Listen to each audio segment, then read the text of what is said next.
অবশেষে চাকরি ফিরে পাচ্ছেন ১৫০০ পুলিশ সদস্য। মূলত বিগত সরকারের আমলে বিভিন্ন কারণে যেসব পুলিশ সদস্য চাকরি থেকে বরখাস্ত হয়েছিলেন তারাই ফিরে পাচ্ছেন হারানো চাকরি। চাকরিচ্যুত পুলিশ সদস্যদের মধ্যে যারা আপিল ট্রাইব্যুনালে বিজয়ী হয়েছেন তাদের পুনর্বহালে ব্যবস্থা নেওয়া হচ্ছে। ৮ ফেব্রুয়ারি পুলিশ সদর দপ্তর থেকে পাঠানো সংবাদ বিজ্ঞপ্তিতে তথ্য জানানো হয়েছে। বিজ্ঞপ্তিতে বলা হয়েছে, চাকরিতে পুনর্বহাল সংক্রান্ত ১৫২২টি আবেদন পুলিশ সদর দপ্তরে গৃহীত হয়েছে।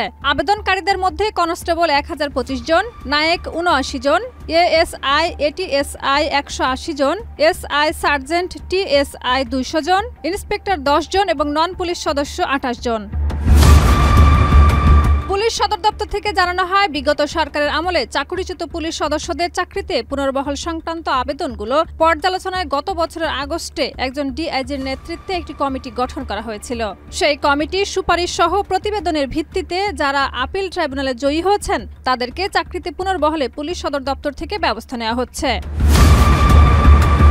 তবে যারা বরখাস্তের আদেশের বিরুদ্ধে বিভাগীয় আপিল করেননি তাদের পুনর্বহালের বিষয়টি বিবেচনা করা যায়নি বলে জানিয়েছে পুলিশ সদর দপ্তর। এছাড়া যারা অপসারণের বিরুদ্ধে অ্যাডমিনিস্ট্রেটিভ ট্রাইব্যুনাল মামলা করেননি তাদের পুনর্বহালের বিষয়ে আইনগত কারণে বিবেচনা করা সম্ভব হয়নি বলে উল্লেখ করা হয়েছে।